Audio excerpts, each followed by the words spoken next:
The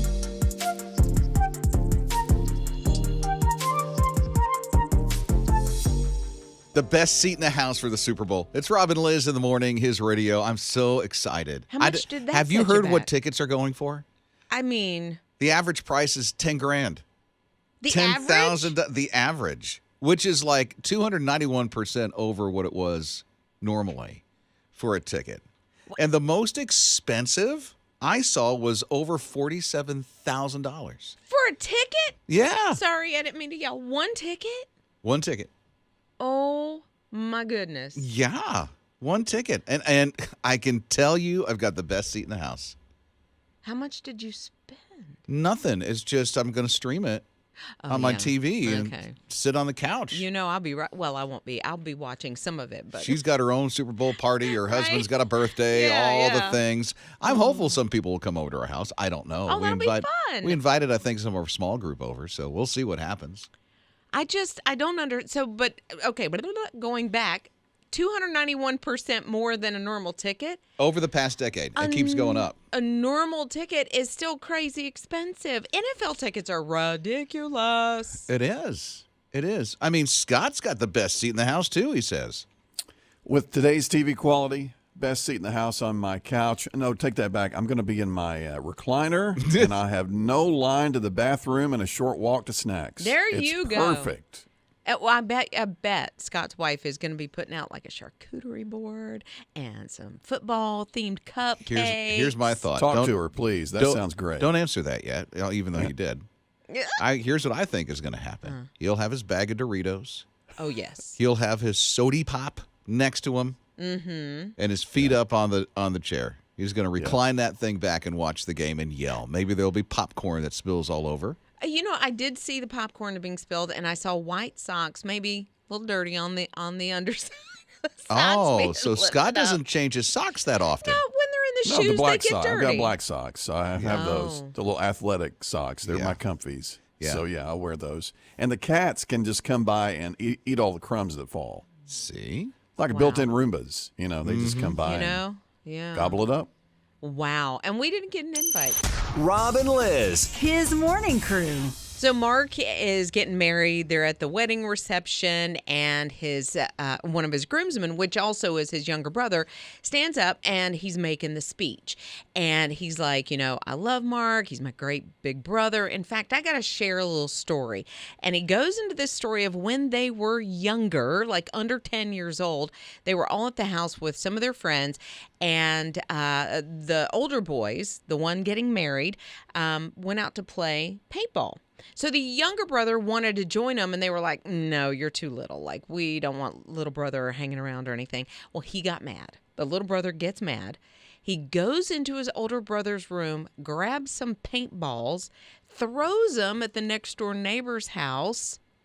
The older brother gets in trouble for it because they were his paintballs. Okay. And so Mom and Dad, that's all they could figure was he went out there with his paintball gun and, did it on the side of the house. This happened at the wedding? No. The younger brother is telling the story. At the wedding? He never told anybody that he was the real culprit. No. He does it at the wedding. His brother is just sitting there like, oh, no, I knew it. Mom and Dad are, of course, like, it was you the whole time. The older brother got in trouble.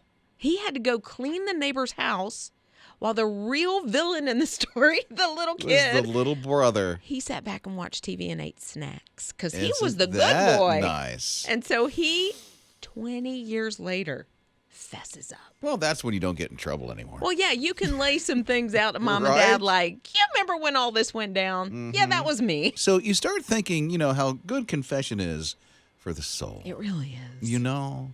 I mean, Liz stole a car at one time. You did put that out there. You said it. I did.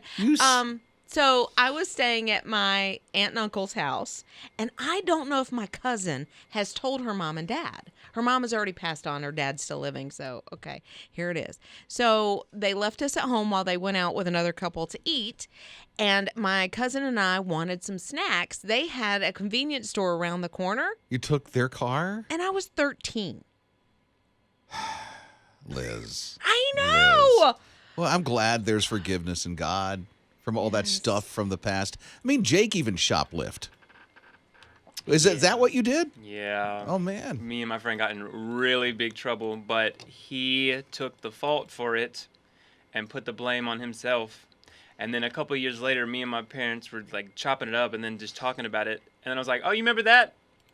Yeah, I did that." He fessed up. Yeah. I like that you took ownership of that, Jake. That says a Yeah. lot about your character. Thank It you. does. Well, It does. And it really does, like Rob said, it feels good just to get it off your chest. God has already forgiven you, you know? Isn't that good? But There's wow. real forgiveness in God. I don't know what Ninja's ever done. I feel like there's something. I feel don't like know. she's perfect.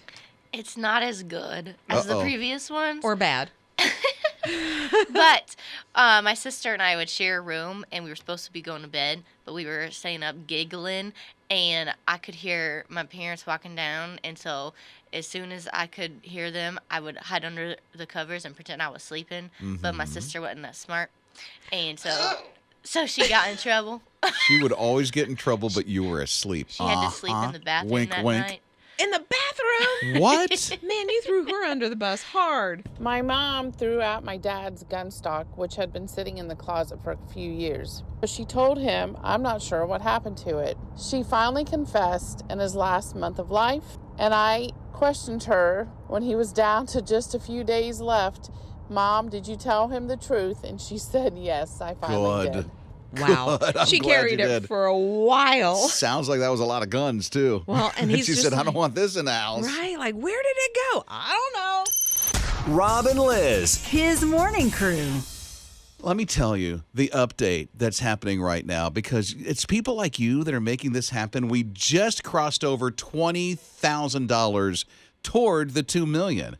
And so that's about $1,979,920 or $92 to go. So just a little more than $1.9 million left to go and reach that goal by, next week. But you know what? God is going to do it through you and the significant impact and difference that you can make. Yeah, and we are believing bigger. And, just know if you're contemplating, you're thinking about making one of those gifts, it's not about the drywall and it's not about the linoleum that might be going down in the break room or whatever. What it represents is a team and you that are reaching people for Jesus, because we need these things. We need the space to make that possible. Let me tell you how serious this is for us, that this is a tool that's going to be used for the gospel. Next week, we're going into the building, hard hats and all, with Sharpies, and we're going to write scriptures on the wall so that behind that drywall, the very focus of what this is all about is Jesus and the lives that he will touch using his radio. And so your gift toward the building for the future of his radio is significant, because it's not just a studio. These are lives that are going to be touched.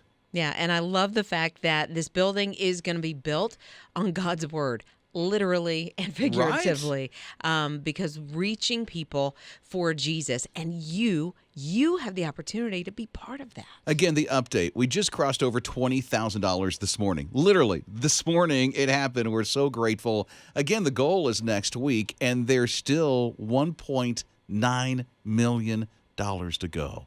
So go ahead and give a Jumpstart gift, because next week on Thursday, we're going to be asking for help from people just like you. But you can give right now a Jumpstart gift toward that building. Rob and Lizz. His morning crew. There's an actress who is sort of making some waves because of where she eats her snacks. She eats them in the shower, and her name is Jessica Biel. So she's married to Justin Timberlake from NSYNC and, Okay. whatever. But she has been going viral because she gets in the shower and she has snacks, and it is kind of weird. She said, if you want the true snack experience, your shower needs to have a ledge so that you can put your snack down when you need to, like if you're washing your hair. So why do we need to know this? I don't Because really it's just- need to know she eats in her shower. That's up to her. But she's saying that it's actually like if you're trying to multitask, and she has 2 kids, I believe, you need to get your snacks in when you so get she's- your shower in. She's when a busy mom. She is a busy mama. Okay. And she has, I get that. a big job. And so, yeah. Well, that's like Scott. He's a busy dad. He does the yard work, and so he has Doritos in the shower. They get a little wet, Ew. A little soapy. Yeah. a little soapy, although that adds to the taste and the flavor of the Doritos. Sure. This is interesting because I don't know about you, but I'm only in the shower 5, maybe 7, 8 minutes. Yeah, and I'm just out. enough to get clean and get out of there and get ready for the rest of the day. True But that. what about the soap? Wouldn't that like kind of get on the food that you're trying to eat? And I don't think know. It just you sounds weird. eat before you shower or soap up. I guess. Yeah. I don't know. Or after. Okay. Okay. Depending on what you're eating. One of the videos she did was she was eating some sort of like citrus fruit. And I thought, well, that's going to get all down your elbow, and then you got to clean yourself again. I will say, I don't eat in the shower, but I will take a drink and a snack if I'm having a long bath. I will. The bubble bath thing? Yes. And Okay. because I'll take my iPad or my phone or a book, and I'll have entertainment, and I'll have my cup of tea. See, that's a little different because you're relaxing and you're not like bathing necessarily. You're just kind of soaking. But and I you Yeah. can eat and That's drink like a little bit. going in the hot tub in the backyard. Yeah. Yeah, Huh? sort of. But the shower thing, you're like lathering and rinsing and you're trying to juggle food. Yeah. It just sounds weird. It And, does sound a little. I mean, it's nice. I wish I didn't know this information. I don't Why? need to. This is a private thing. But see, I like Showering to is a know- private thing. I don't need to know about some actress eating in her shower. Well, I mean, we all know that we all shower and we all try to get clean. But if you're trying Try. to I do get clean. because a lot of people, you know what I mean. Rob and Lizz. His morning crew. This is unique and different, and I don't think anybody has ever done anything like this before. And take a look at past champions in sports like the NFL that have never won a Super Bowl, but yet they were so amazing in their abilities that they should be honored in some way. Yeah, and so there is a company that is going to celebrate, as they say, well, I guess they don't say, the losers, the ones that never won the biggest championship in their field. They're going to celebrate those people, and it's M&Ms. M&Ms. Giving them M&M candy rings. Yeah, well, so they have what they are calling man-made diamonds forged from peanut butter. How do you make a diamond out of peanut butter? I guess a lot of fire. I don't know. But wouldn't that melt it? Like, I can't understand it. But anyway, the diamonds in these rings don't stand too close to a candle because they are made of peanut butter.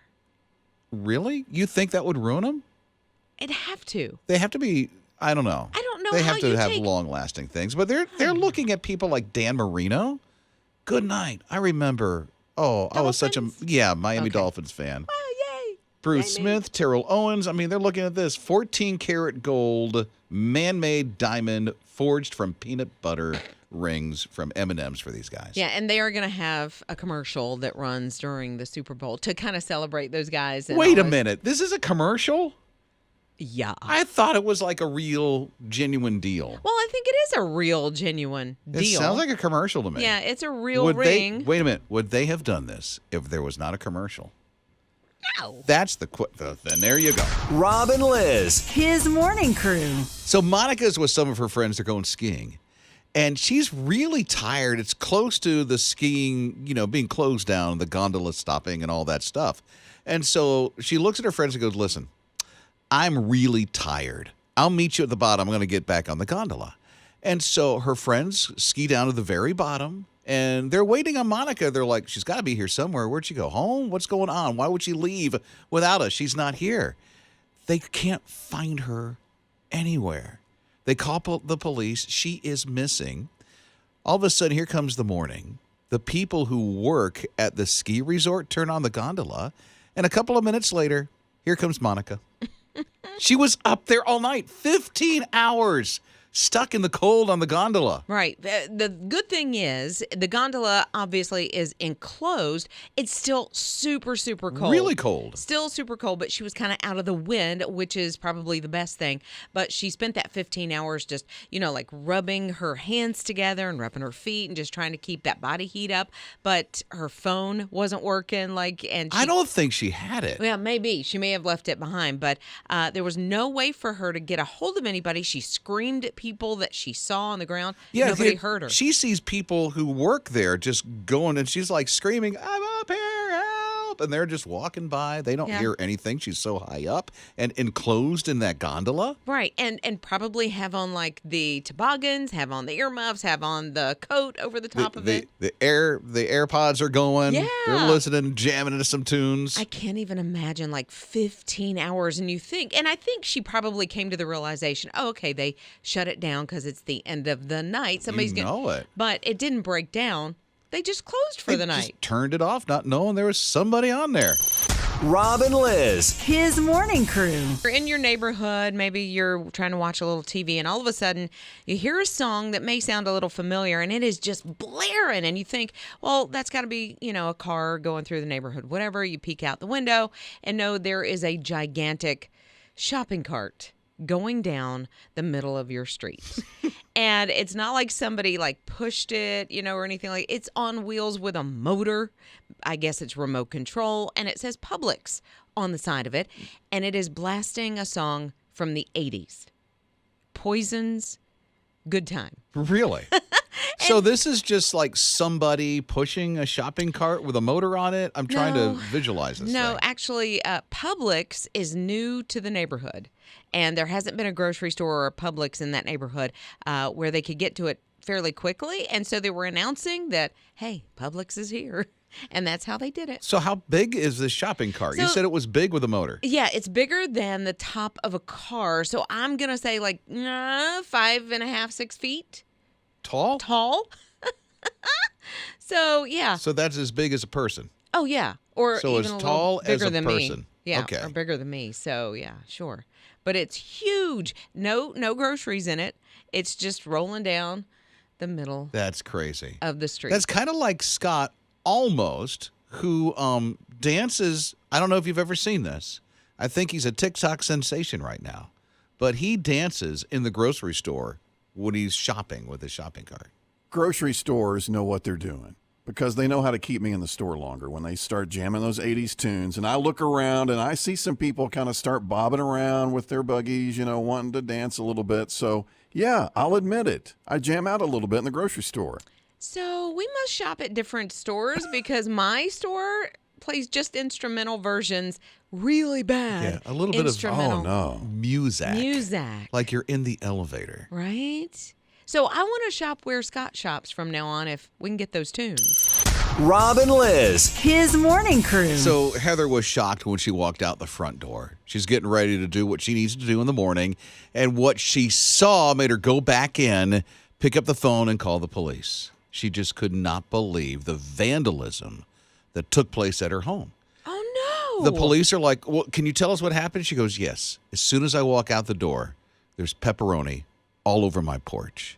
There's pepperoni going down the stairs of my porch. There's pepperoni that leads all the way to my driveway where my car is. And there's 4 pieces of pepperoni on my car hood. I was vandalized. It sounded at first like somebody just accidentally dropped some pepperoni. But when No, it's no, on no. the top of her car, Yeah. that's a different story. And this isn't like the pepperoni slices that you put on your pizza. This is like they got a big stick of pepperoni, and then they cut into chunks this pepperoni, several of them, because of how many there are. And I mean, they're all over her front porch, from her door leading all the way to her car, and 4 slices on her car. She's thinking, this pepperoni is going to damage the paint of my car. Somebody vandalized me. I think that's a strong word. I do too. I think more of a prank. She Yes. must know somebody, and they're having fun with her, and they did a prank. I mean, this is like, you can TP a house. Right. That takes forever to clean up that toilet paper, especially if it's draped all over a tree. Well, this is also expensive because that pepperoni is not cheap. No. No, not my a stick of pepperoni like that. I mean, Why not thin slices like on a pizza? I mean, really big chunks of pepperoni Like they from cut up. Hickory Farms, where Yeah. they serve, the huge pepperoni stick or whatever. Oh, my goodness. Yeah. Scott did a prank one day. What was it again? Well, it didn't involve pepperoni, but one, Halloween, we were out and we, instead of got getting candy, somebody gave us apples and fruit. And so being teenagers, we didn't like it very much. So we ended up throwing the fruit back at the house and just splattering the house. So no pepperoni, but it was the fruit, the apples. That was in his younger, wilder days. That's My right. younger yeah. days, I would never do that. A now. drive-by fruiting. Rob and Lizz. His morning crew. He was just doing his job. I mean, they're going out and collecting the trash at Walmart. This is what they do. But this employee at Walmart all of a sudden looked inside because the bag was a little heavier and it looked like there was a shape of and I kid you not, a gun in the bag. And so they looked at that gun, and it turns out, believe it or not, after the police came, that it was from 1851, a Navy revolver, they believe from Gettysburg. What? Yeah. Yeah. From 1851. Why would somebody Way dispose back of then. it? That's the big question. Did somebody steal it from a home and then just dump it off in that garbage can, which that would be a theory, but they found it, so they don't know why or how or when. But why take it to Walmart? And dump it in the garbage can. Yeah, who knows? Why not just take it to a landfill? Who knows? But it's from the Civil War. That's a revolver that crazy. dates back to 1851. That is crazy wild. Yeah. But so many questions Yeah. that may never be answered. But wow, so I wonder And- what they're going to do with it now. Well, the stories that go along with Yes. that revolver, What it's seen or not seen. Maybe it was never used in the Civil War. that would but be a nice hope, wouldn't it? It would be a nice hope. Yeah. But wow, whoever has it now and what they're going to do with it, the stories it could tell. Rob and Lizz. His morning crew. As you may have heard, we're in a huge project right now when it comes to the future of His Radio. It's building for the future of His Radio as we continue to share the hope of Jesus with others. Yeah, and we have until the end of next week to make this happen. This is, a huge goal, but by the end of next week, we are confident that with your help, God working through you and your gifts, that we're going to make it. It's true. Because God is bigger, right? And we are believing bigger. So here's where we are toward the $2 million goal to be complete for the building for the future of His Radio. As of this morning, because of people like you, we're just over $20,000. To be exact, $20,008 have been raised from people just like you. So that means we still have $1,979,992 to reach that $2 million goal by next week. Yeah. And it is a big goal. It is. But our God is even bigger. And we've seen the way God works all throughout history. And He is still working in that very same way today. And we are trusting that the plan that God put in place in our hearts and in our minds years ago, that He is going to bring that to fruition. Let me tell you, this is so much more than a building and a studio, and I know that you know that. This is like a vehicle and a tool that's going to share the hope of Jesus with thousands upon thousands of people every single day. And I'm so grateful that while we give you the daily update, that you're on this journey with His Radio. No, absolutely. And together with you, we're asking that you believe bigger right alongside of us. And you can do that just by giving your gift. It's a special one-time gift to this building fund, and you can do that in this moment. Just go to hisradio.com, the My His Radio app. You can even text the word GIVE to 800-447-7234.